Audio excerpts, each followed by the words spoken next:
coming in live here on this beautiful end to a 2019. I'm super excited because this next year has a lot of promise.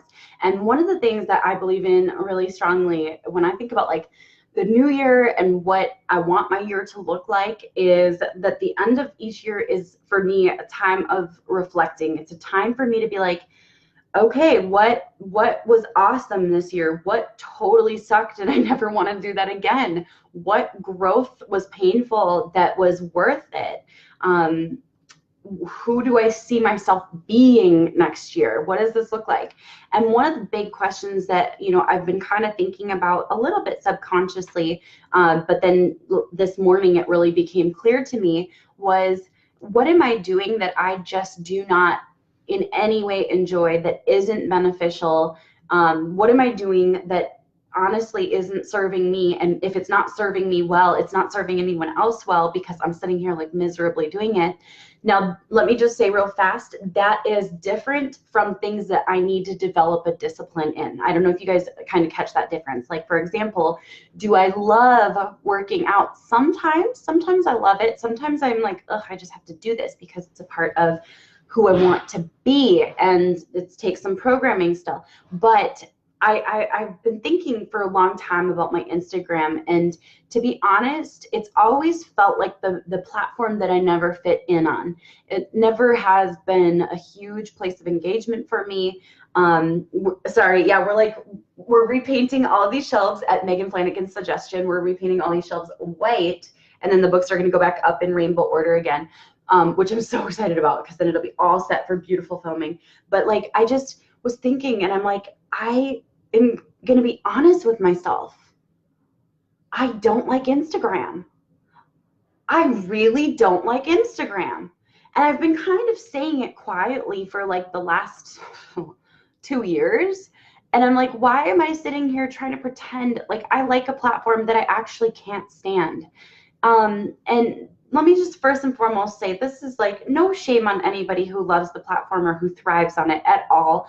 This is like my own meaning that I've attached to Instagram and no one else's. So please don't take this like personally if you're someone who loves it. I'm not saying that there's no chance to grow on Instagram. I'm not saying that it's got no value, that it can't serve anyone. What I'm saying is that for me, I'm not serving people well by being on a platform that I honestly just hate.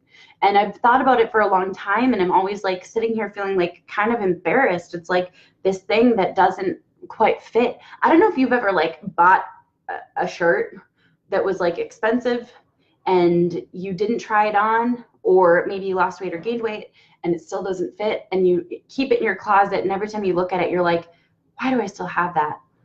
It just looks so ridiculous.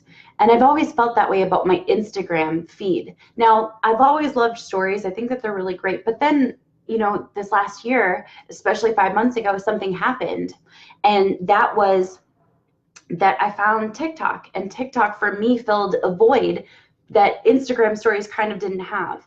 And I do still like Instagram stories to an extent, but I'm like, wait a second. I really love TikTok. This is filling the creative need I have to do these short little spontaneous bursts of video. And I suddenly had this 2019, I'm leaving behind everything that felt like that shirt that doesn't fit. I have one other analogy, because I like Krista's example. Back when I was like 13 years old, so we didn't have much money. And I would get some money from babysitting, and I remember I was at like Marshall's or TJ Maxx, and I found this pair of really, really, really cute boots that were a designer, and I actually don't remember the designer today. I think it might have been like Jessica Simpson or something, and for me that was like, oh my gosh. But they were these really cute boots, only the problem was I was a size 7 and they were a size 5.5, and I was like, oh my gosh, these shoes are $5. And stupid me, I bought these shoes that were a size 5.5 with my, at that point, size 7 feet.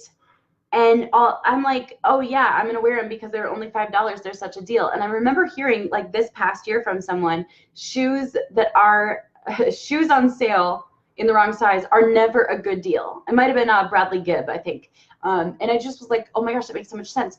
And I'm sitting here realizing Like, I am fighting to be on a platform that I hate. I am trying to fit into size 5 shoes. Why am I trying to fit into size 5 shoes when I am clearly not a size 5? Like, so then this morning I actually got a message from the person that supports me with Instagram, and they were like, I don't think we're going to do Instagram anymore. And I was like, this makes so much sense. Oh my gosh, why did I delay this? It was literally 3 months ago that I thought to myself, I should just make a post that says, I'm done with this. I'm done with Instagram. I don't like it. And I don't have to pretend just because I'm the queen of social media or whatever. Like, I don't have to try to fit this. And maybe there's a lesson in this for you. I don't know if as you're listening, you're like, oh my gosh, I feel like there are some things in my life that are just completely not fitting who I am. Maybe I can let those go. What is it that I want to take into 2020? I think freedom, I think happiness, I think ease, I think joy, I think present, I think presence, I think connection, I think love, I think worth, I think abundance, I think so many different things. And even though Instagram has at times served a purpose, it no longer serves a purpose for me, because every time I try to put it on, it's painful. And the interesting thing is, there were also some weird things along my journey of Instagram that also made it, like a lot harder for me to grow. But I've broken those down on my, podcast before, and I don't feel like going into that right now. But why was I trying to do something that I just didn't like? Like 0% of me liked it. Every time I went to do it, I was like, this is so painful. This feels awkward. And I don't want to diss on Instagram, because this is only, like I said, my meaning and my interpretation. But I always felt like the people who were doing the best on Instagram had like very professional photos all the time. And I don't have that. Like, it's not because I can't, it's because I don't choose to have constant professional photos all the time. And it feels like they have like weekly photo shoots, or maybe they batch literally a year's worth of photo shoots in a weekend. And, my hair and makeup is done today because I'm filming, but I don't do my hair and makeup every day. And when my makeup-free selfies bomb on Instagram, I just feel like, why am I trying to do this? Why? My house is not Instagram perfect. This office has one beautiful vignette that we're putting together, but I've always been someone who like lives. Does that make sense? Like, I'm not good at decor or creating flat lays. I visually cannot see how to design something. Like, I can't see how to put all these pieces together and make this beautiful, like all these vignettes across my entire house. My house is made for living in. Like, are there some beautiful parts of it? Yeah, but I can't see how to turn that into a photo. I'm not a photographer. And so every time I went there, it was just like this constant reminder of who I wasn't. The girls that do the best are these ones that wear these little tiny outfits that look smoking hot because they have slamming bods. And good for them. Awesome. You know what? If I had a slamming bod, I would show it everywhere. Like if I was rocking my bikini all the time, I would do it. Like if it looked great. But I haven't grown into the fullest of comfort with my body. I'm working on it. It's not comfortable for me to be on Instagram recognizing just all of my own inadequacies. And maybe there's some growth I have to do with this platform. Maybe there's some growth that has to happen internally before I'm ready to be on Instagram. Maybe I'll never be on Instagram. But I made my final post today. I said I'm done with it. This is in no way meant to shame or guilt anyone who loves Instagram. I'm not saying Instagram can't work. I'm saying that I can't work Instagram. I cannot choose to stay on Instagram. And as I think about like 2020, and this is like what I would challenge you guys to do, because this is huge for me. This is going to be a small part of our workshop as we dive into planning out 2020. As you think about like this next year, what serves you? What brings you to life? And that question is huge. It's a bigger question than where's the ROI? And I'm going to be honest, like is ROI important? Yeah, but not even close to as important as like being full of life and joy and being excited and having just this exuberance about something. And for me, discovering TikTok was freedom. I don't know if anyone felt that way when you found a particular platform. For me, TikTok was like, oh my gosh, there are people who understand my kind of weird and goofy and silly and crazy and sometimes a little bit naughty or cheeky or whatever. And the moment I found TikTok, it was like I breathed this sigh of relief. This is my platform. These are my people. This is where I want to thrive. I want to spend all my time here. I feel like all of the theater people and dance people and all the creatives are here, and the goofy people and the comedians and the snarky people. We're all hanging out here and we're having fun.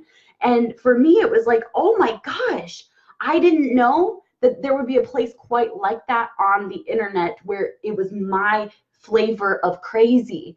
And so when I found TikTok, it was like incredible. So every time someone asks me, but what is the ROI of TikTok? I'm like, I don't know. What is the ROI of joy and happiness? For me, at least, that's the case. What is the ROI of having fun? What is the ROI of finding your people? What is the ROI of being your best and highest self in all of its glory? Like for me, TikTok is about so much more than the ROI. Will I make it happen? Yes, I already have. But it's not about that. It is about truly, for me, being free to create. And it is the first place where I have felt 110% myself. Well, there are bits of that on different platforms. Instagram was the place where I felt like I was the least myself, and it was so hard.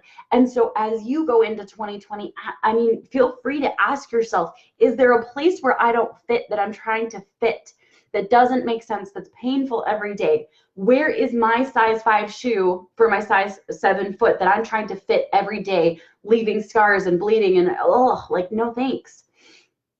For me, it was Instagram, and I'm so glad to be done. And for me, this beautiful size 7 shoe that fits like a Dansko or a Croc, or even whatever kind of shoe it is that you want, Yves Saint Laurent. They're like $900 shoes. I have never bought them, but I tried them on once, and I was like, these are like clouds on my feet. I see why people buy those expensive shoes, but I don't have expensive shoes. Literally, for me, that size 7 shoe that fit perfectly was TikTok. And the interesting thing is that it may have changed over the last few years for you. Before I had kids, my feet were a size 7. Today, my feet are a size 8. They grew a whole size, guys. I had to get rid of all of my awesome shoes that I used to have. And what's so crazy for me is like recognizing that who I was, even my shoe size, changed after having kids. So in different seasons of life, you have permission to let things go as they no longer fit.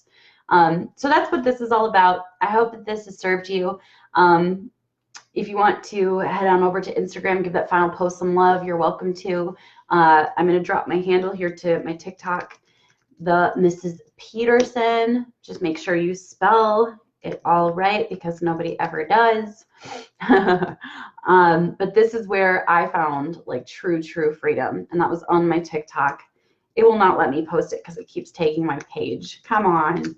Okay, there we go. The Mrs. Pedersen on TikTok. That's where I found freedom. I said goodbye to Instagram today. I may still be there on stories once in a while, but feel free to Marie Kondo your social media platforms as we go into the new year. Say thank you and touch them goodbye. That's what I just did with Instagram. And you can do it too. Okay, bye guys.